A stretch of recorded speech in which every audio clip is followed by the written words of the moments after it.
Það er spennandi verkefni að kenna fullorðnu fólki á námskeiðum, fundum, málstofum eða ráðstefnum og hvort sem þú skipuleggur slíka námsferla eða útfærir þá og kennir þá svo, þá skiptir það máli hvernig þú sér þátttakendurna fyrir þér. Hugmyndir okkar það fólk sem við vinnum með móta algjörlega það sem okkur dettur í huga að gera með fólkinu. Þess vegna það þess virði að setja sig í spor nemenda sína og átta sig á því sem skiptir þá máli þegar þeir ætla að læra. Hvort sem það bara að læra á nýja fjarfundakerfið, læra nýjar hugmyndir á morgunverðarfundi með kollegánum eða setjast á skólabekk til að vinna nýri í námsgráðu. Þeim mun betur sem þú skilur aðstæður, væntingar og áhuga hvert þáttakanda, þeim mun betur gengur þér að skipuleggja, undirbúa og kenna þetta. Fullorðnir læra öðruvísi.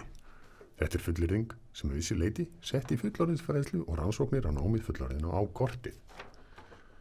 En fyrir okkur þá skiptir þessi fullyrðing máli vegna þess að þegar flest okkar byrja eða þegar við byrjuðum að kenna þá höfðum við ekki við neitt annað að miða okkar reynslu við annað en fyrirmyndir sem við höfðum úr okkar eigin skólagöngu. Og ég reikna með að þú hugsaði eins og ég gerði. Fullorðinsfræðsla sem hlýtur að vera eitthvað lík annarri fræðslu. Kennarinn talar, nemendur hlusta og glósa og svo læra þeir. En reynslan kennir okkur aftur á móti að svona einfalt þetta bara alls ekki og stundum þá hegða þáttakandinn sér allt öðru sem við áttum von á. Margir sem kenna fullorðnum lenda í svona hlutum þegar þeir kenna fólki sem að læra á fullorðins árum. Og margt annað verðum við vör við sem hefur áhrif á nám fullorðina.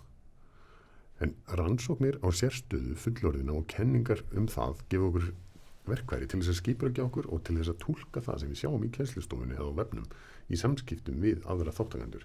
Og það alveg þess virði að skoða þetta.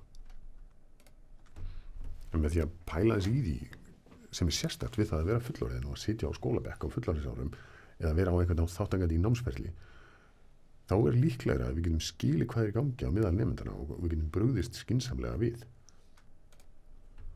Og ef við pælum aðeins í þessu og nýtum okkur það sem við vitum fullorðna námsmenn, þá líklegra að okkur lánist að skipuleggja nám sem stuðlar að breytingum hjá þáttakendum og líka að við komum í veg fyrir mörg vandamál sem gætu komið upp í náminu þeirra.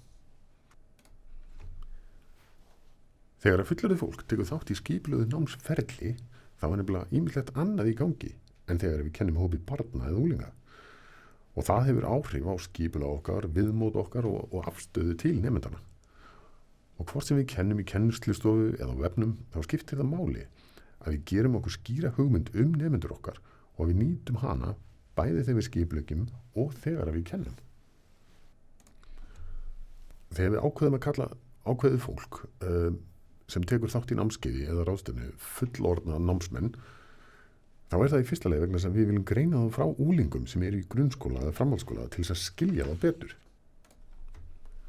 Við köllum fullorðið fólk sem einhverju hluta vegna tekur þátt í skipulögðu námi fullorðna námsmenn til þess að setja verkefni þeirra að námi þeirra á oddinn.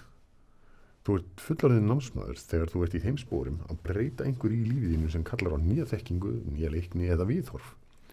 Þegar þú þarft að afla þér þekkingar sem nýtist þér við að ná valdi á ákveðnum þáttum lífsins eða þjálfa hegðun og auka leikni þína í þessari hegðun.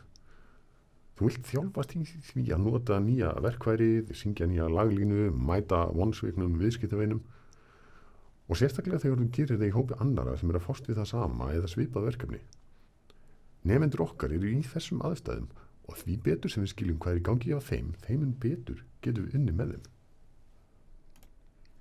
Hvenær maður nú gamall til þess að teljast fullorðin í þessari umræðu? Margir hafa skrifað þetta, en hér látum við duga að vitna í Malcolm Knowles sem kynni til sögunar 4 sjónarhorn á þetta. Það líffræðileg skilgreiningin. Við verðum fullorðin þegar við getum eignast börn og síðan höfum við lagalega skilgreiningu sem að þegar lögin segja að einstaklingin verða sjálfráða.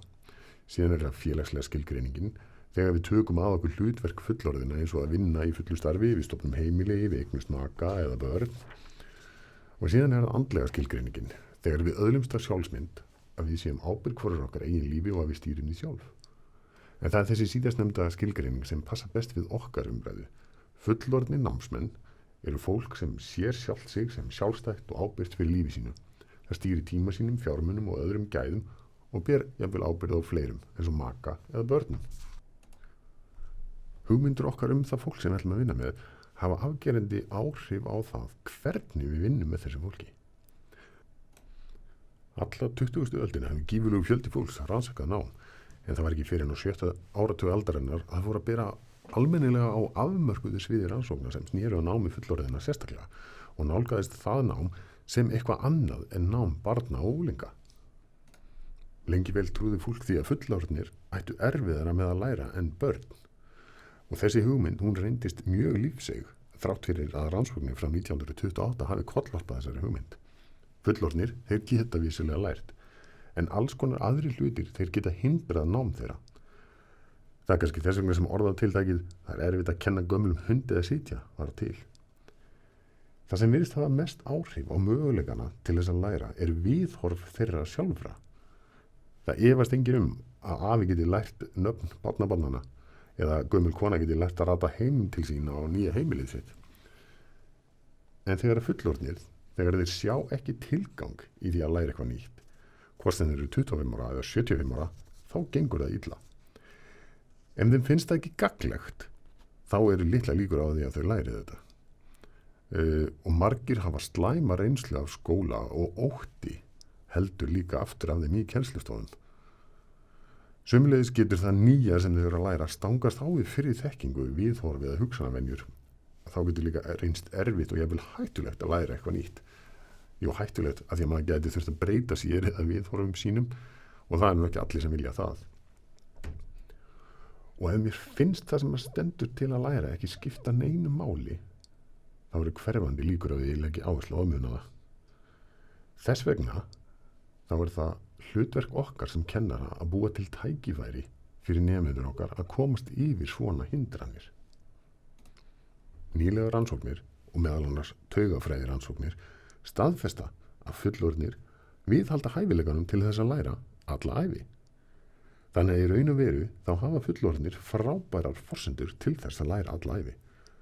Þannig að með því að setja okkur í spori nemendur okkar og spá í hvaða felur í sér að vera fullorðin og láta það síðan hafa áhrif á skipulagningu og kennslu, þá erum við að gera okkur sjálfa mun betri kennurum og stuðla að því að nemendur okkar læri meira og betur.